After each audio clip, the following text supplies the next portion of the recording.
Hello दोस्तों, welcome back to my channel PK category. कैसे हो आप सभी के सभी दोस्तों। आज का हमारा वीडियो का जो टॉपिक रहेगा वो रहेगा national testing agency DU laboratory attendant cut off. हाँ दोस्तों, आपको पता होगा कि 2021 में नेशनल टेस्टिंग एजेंसी के द्वारा दिल्ली यूनिवर्सिटी के लिए नॉन टीचिंग पदों पर बहुत सी वैकेंसी जो है वो निकाली गई थी, जिसमें बहुत से कैंडिडेटों ने फॉर्म को अप्लाई किया था।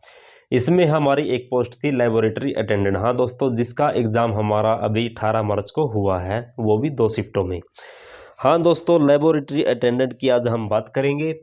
एनटीए के द्वारा, जिसे हम नेशनल टेस्टिंग एजेंसी के नाम से जानते हैं, नेशनल टेस्टिंग एजेंसी। तो नेशनल टेस्टिंग एजेंसी ने डीयू यानी कि दिल्ली यूनिवर्सिटी के लिए लेबोरेटरी अटेंडेंट की पोस्ट निकाली थी। हाँ दोस्तों, जिसका एग्ज़ाम अभी 18 मार्च को क्या है, कंडक्ट हुआ है। तो पोस्ट थी हमारी कौन सी, लेबोरेटरी अटेंडेंट।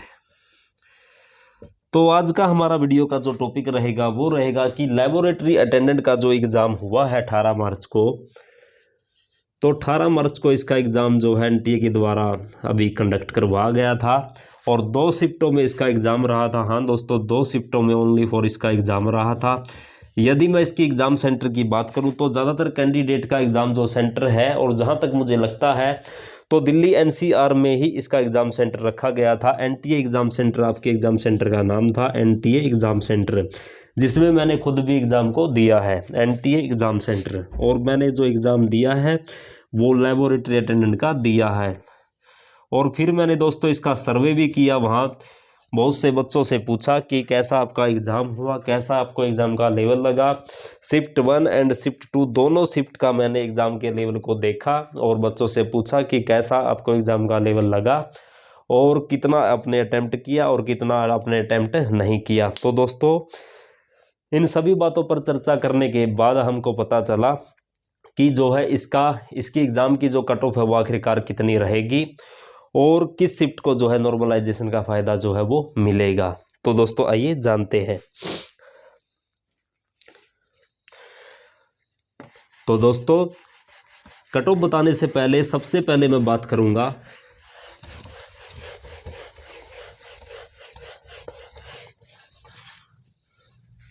अटेंडेंस के बारे में, कि आपकी जो एग्ज़ाम में अटेंडेंस है वो आखिरकार कितनी रही है। तो शिफ्ट 1 की यदि मैं बात करूं, शिफ्ट 1 की यदि मैं बात करूं दोस्तों, शिफ्ट 1 की यदि मैं बात करूं, शिफ्ट 1, तो जहां तक बच्चों ने मुझे बताया तो अटेंडेंस की यदि यदि अटेंडेंस का यदि जिक्र करूं तो 66% जो है अटेंडेंस, 66% अटेंडेंस जो है आपकी मॉर्निंग में रही थी। हाँ दोस्तों, मॉर्निंग में आपकी जो है 66% अटेंडेंस जो है वो रही थी लेबोरेटरी अटेंडेंट के एग्ज़ाम में। यदि मैं शिफ्ट 2 की बात करूं, शिफ्ट 2 में यदि मैं अटेंडेंस की बात करूं तो शिफ्ट 2 में जो अटेंडेंस रही थी, जिसका एग्ज़ाम मैंने खुद भी दिया है, तो दोस्तों इसमें जो अटेंडेंस रही थी 73% अटेंडेंस जो है इसमें शिफ्ट 2 में लेबोरेटरी अटेंडेंट के एग्ज़ाम में रही थी। इवनिंग सेशन में आपका एग्ज़ाम जो है ये हुआ था शिफ्ट 2 का। तो इवनिंग सेशन में 73% और शिफ्ट 1 में 66%।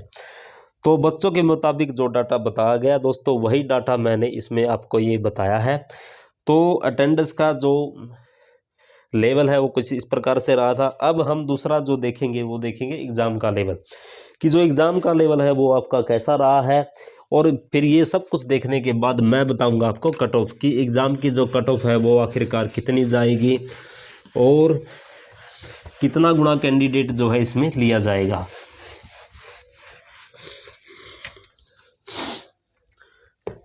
तो दोस्तों बात करते हैं सबसे पहले हम शिफ्ट 1 की।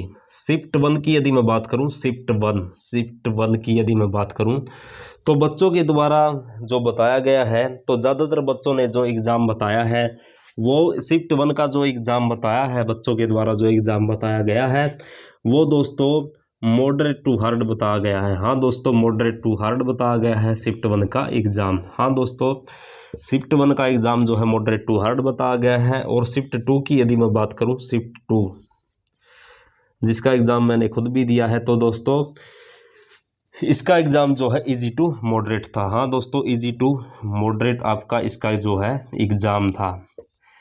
तो इजी टू मॉडरेट जो है इसका एग्ज़ाम का लेवल था। तो ये था एग्ज़ाम का लेवल।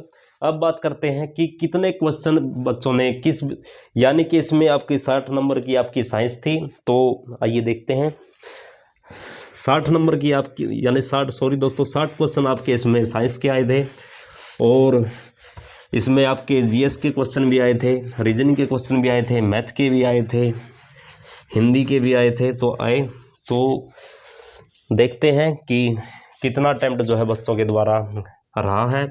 यदि मैं साइंस की बात करूं तो साइंस में जो बच्चों के द्वारा अटेम्प्ट जो बताया जा रहा है 60 क्वेश्चन में से दोस्तों शिफ्ट 1 की यदि मैं बात करूं तो शिफ्ट 1 में जो अटेम्प्ट बताया गया है वो 37 जो है बताया जा रहा है। हाँ दोस्तों, ज़्यादातर कैंडिडेटों के द्वारा 35 से लेकर 40 के बीच में जो है अटेम्प्ट जो है बताया जा रहा है। यदि मैं इसका एवरेज निकालूँ तो 37% ही अटेम्प्ट बच्चों ने साइंस के क्वेश्चन को किया है शिफ्ट 1 में। और यदि शिफ्ट 2 की बात करूँ, ये शिफ्ट 1 का मैंने आपको बताया है अटेम्प्ट। शिफ्ट 1 दोस्तों, अब साइंस का जो पोर्शन शिफ्ट 2 का था दोस्तों, शिफ्ट 2, तो इसमें जो अटेम्प्ट रहा है वो रहा है दोस्तों, ज़्यादातर बच्चों का जो अटेम्प्ट रहा है वो रहा है 48 से लेकर 52 के आसपास। हाँ दोस्तों, 48 से लेकर 52 के आसपास जो है बच्चों का अटेम्प्ट जो है वो रहा है साइंस के पोर्शन में। तो ये तो थी साइंस की बात। अब बात करते हैं रीजनिंग की। हाँ दोस्तों, अब बात करते हैं रीजनिंग की कि आखिरकार रीजनिंग में अटेम्प्ट जो है वो कितना रहा है शिफ्ट 1 एंड शिफ्ट 2 में। सब्जेक्ट वाइज, हाँ दोस्तों, सब्जेक्ट वाइज मैं आपको अटेम्प्ट भी बताने लग रहा हूँ कि आखिरकार बच्चों ने जो है कितना अटेम्प्ट जो है वो किया है। मैंने आपका पूरा विश्लेषण जो है इसके एग्ज़ाम का किया है ताकि बच्चों को सही कंटेंट जो है वो दिया जा सके, सही आइडिया एग्ज़ाम की कट ऑफ का दिया जा सके, जिससे बच्चा ये अनुमान लगा सके कि मेरा इसमें सिलेक्शन होगा या नहीं होगा। तो दोस्तों आइए बात करते हैं रीजनिंग के सेक्शन के बारे में। यदि मैं रीजनिंग की बात करूं तो 20 क्वेश्चन आपसे आपके एग्ज़ाम में पुट किए गए थे। तो शिफ्ट 1 में जो अटैम्प्ट रहा है वो 18 रहा है, और शिफ्ट 2 में जो अटैम्प्ट रहा है ज़्यादातर बच्चों के द्वारा वो दोस्तों 19 या 20 भी रहा है। तो ये आपका अटैम्प्ट रहा है रीजनिंग का। अब बात करते हैं दोस्तों मैथ के सेक्शन की। तो मैथ के सेक्शन की यदि मैं बात करूं तो मैथ में जो क्वेश्चन जो पूछे गए थे वो 30 क्वेश्चन पूछे गए थे आपसे। 30 क्वेश्चन मैथ से पूछे गए थे दोस्तों। 30 क्वेश्चन का लेवल जो है मैथ से रखा गया था।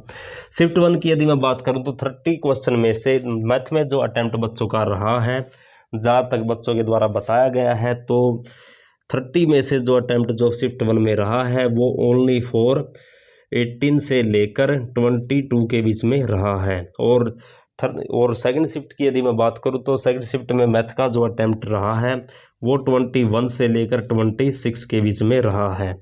तो दोस्तों ये आप लेवल देख सकते हैं।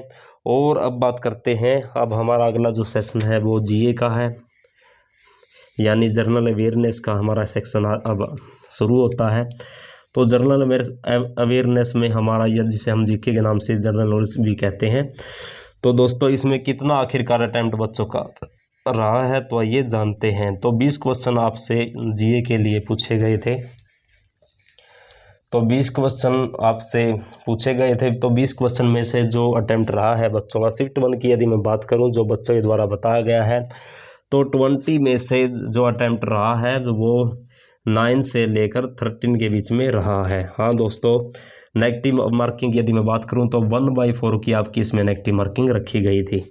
और शिफ्ट 2 की बात करूं तो 11 से लेकर 15 के बीच में बच्चों का अटैम्प्ट जो है वो रहा है। तो दोस्तों ये था जीए का सेक्शन। अब बात करते हैं हिंदी सेक्शन के बारे में। हिंदी एंड इंग्लिश 2 ऑप्शन आपको दिए गए थे, आप इंग्लिश भी कर सकते थे एंड हिंदी भी कर सकते थे। तो मैंने जो विश्लेषण किया है वो मैंने हिंदी का किया है, इंग्लिश का मैंने नहीं किया, क्योंकि ज़्यादातर बच्चे जो मुझे मिले तो हिंदी, ज़्यादातर बच्चों ने हिंदी को ही अटेम्प्ट किया था। तो क्वेश्चन जो हिंदी से पूछे गए थे वो 20 पूछे गए थे। तो फर्स्ट शिफ्ट की यदि मैं बात करूं तो फर्स्ट शिफ्ट में कितना आखिरकार अटैम्प्ट बच्चों का हिंदी में रहा है, तो फर्स्ट शिफ्ट में जो अटैम्प्ट रहा है वो 12 से लेकर 15 के बीच में रहा है। और सेकंड शिफ्ट की यदि मैं बात करूं तो 15 से लेकर 18 के बीच में अब जो अटैम्प्ट जो है वो रहा है। तो दोस्तों ये कुछ अटैम्प्ट जो है वो रहा है। तो मैंने सारे के सारे जो सेक्शन जो है आपको बता दिए हैं कि आखिरकार कौन से सेक्शन में बच्चों ने कितना आखिरकार अटैम्प्ट जो है वो किया है। तो दोस्तों अब बात करते हैं आपकी कट ऑफ के बारे में। और हाँ, आपको मैं बताना चाहूँगा कि प्रत्येक क्वेश्चन आपका 2 नंबर का था। हाँ दोस्तों,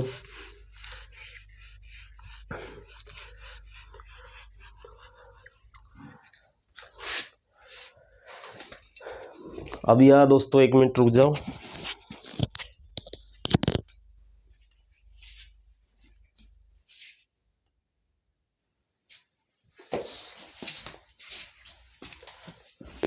तो जैसा कि दोस्तों मैंने आपको बताया कि हर जो सेक्शन था, हर सेक्शन में जो हर एक क्वेश्चन था वो आपका 2 मार्क्स का था।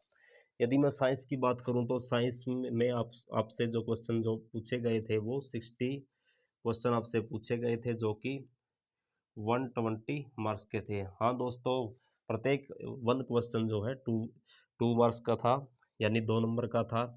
यदि मैं मैथ की बात करूं तो मैथ में आपसे 30 क्वेश्चन पूछे गए, और जी जनरल अवेयरनेस में आपसे 20 क्वेश्चन पूछे गए। हिंदी में आपसे हिंदी या इंग्लिश में आपसे 20 क्वेश्चन पूछे गए। और अगला जो हमारा सेक्शन था रीजनिंग में भी आपसे 20 नंबर ऑफ क्वेश्चन पूछे गए। प्रत्येक क्वेश्चन आपका 2 नंबर का था, यानी कि 60 मार्क्स इसमें हो गए, 40 मार्क्स इसमें हो गए, सेम इसी तरह इसमें हो गई, और 40 मार्क्स इसमें हो गए। तो यानी कि दोस्तों टोटल नंबर ऑफ क्वेश्चन की यदि मैं बात करूं तो 60 + 30 90, 90 + 20 20 20, यानी कि दोस्तों 150 क्वेश्चन जो है टोटल नंबर ऑफ क्वेश्चन आपके एग्ज़ाम में आपसे पूछे गए थे। और यदि मैं मार्क्स की बात करूं तो 180 180 और 40 220 220 260 300 नंबर। तो दोस्तों 150 दूनी 300, तो दोस्तों 300 मार्क्स का आपका एग्ज़ाम रहा था। तो अब बात करते हैं कट ऑफ के बारे में कि journal EWS SC ST OBC, तो इन सभी कैटेगरी की जो कट ऑफ है आखिरकार कितनी रहेगी। तो आइए दोस्तों देखते हैं, और जो अदर कैंडिडेट है उनकी कट ऑफ भी मैं आपको बताऊंगा।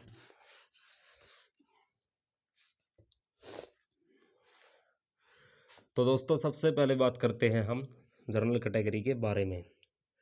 तो जनरल कैटेगरी की जो कट ऑफ रह सकती है मेरे अकॉर्डिंग दोस्तों, वो रह सकती है 300 मार्क्स में से 300 मार्क्स में से दोस्तों, जहाँ तक मुझे लगता है जो कट ऑफ जो आपकी रह सकती है वो रहेगी दोस्तों आपकी 180 से लेकर 220 के आसपास। 180 से लेकर 220 के आसपास दो है दोस्तों, जो है जर्नल की जो कट ऑफ जो है वो रह सकती है। इसमें आप 10 नंबर ऐड भी कर सकते हैं और 10 नंबर माइनस भी कर सकते हैं। तो इसके आसपास जो है आपकी कट ऑफ जो है वो रह सकती है जनरल कैटेगरी की। ओबीसी की यदि मैं बात करूं तो ओबीसी की जो कट ऑफ जो रह सकती है वो रह सकती है 175 से लेकर 225 के बीच में। इसकी कट ऑफ ज़्यादा मैंने इसलिए लिखी है क्योंकि सबसे ज़्यादा फॉर्म ओबीसी में गए हैं। और ईडब्ल्यूएस की यदि मैं बात करूं तो ईडब्ल्यूएस की जो कट ऑफ जो रह सकती है वो रह सकती है दोस्तों 168 से लेकर 210 तक। हाँ दोस्तों 210 तक जो है 300 में से आपकी कट ऑफ जो है ईडब्ल्यूएस कैटेगरी की वो रह सकती है। एससी कैटेगरी की यदि मैं बात करूं तो एससी कैटेगरी की जो कट ऑफ जो रह सकती है वो इसी के समथिंग आसपास रहेगी, 169 से लेकर 212 तक जो है आपकी कट ऑफ जो है वो रह सकती है। और एसटी कैटेगरी की यदि मैं बात करूं तो एसटी की जो कट ऑफ जो रह सकती है वो रह सकती है दोस्तों। तो और एक और बात बताना चाहूँगा मैं आपको, ये जो मैं आपको कट ऑफ बता रहा हूँ ये मैं अपने पास से नहीं बता रहा हूँ, ये कैंडिडेट का सर्वे है। कैंडिडेट का सर्वे लेने के बाद ही मैं आपको कट ऑफ जो है वो बता रहा हूँ। तो एसटी कैटेगरी की जो कट ऑफ जो रह सकती है 165 से लेकर 207 के बीच में कट ऑफ जो है रह सकती है। ये दोस्तों एसटी कैटेगरी के लिए मैंने कट ऑफ जो है वो बताई है। तो इसके आसपास जो है आपकी कट ऑफ जो है वो रह सकती है।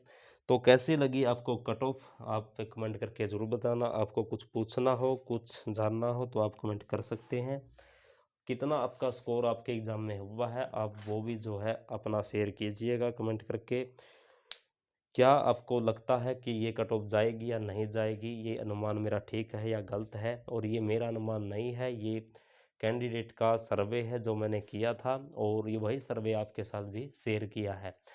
तो कुछ आपको जानना हो, कुछ आपको सूचना लेनी है किसी भी एग्ज़ाम से रिलेटेड, चाहे वो इस भर्ती से रिलेटेड हो या कोई अन्य भर्ती से रिलेटेड हो, तो आपके हर कमेंट का जवाब जो है समय रहते दिया जाएगा। तो मिलते हैं नेक्स्ट वीडियो में दोस्तों किसी नई गुड न्यूज़ के साथ, बिग अपडेट के साथ। तो धन्यवाद दोस्तों, जय हिंद, जय भारत।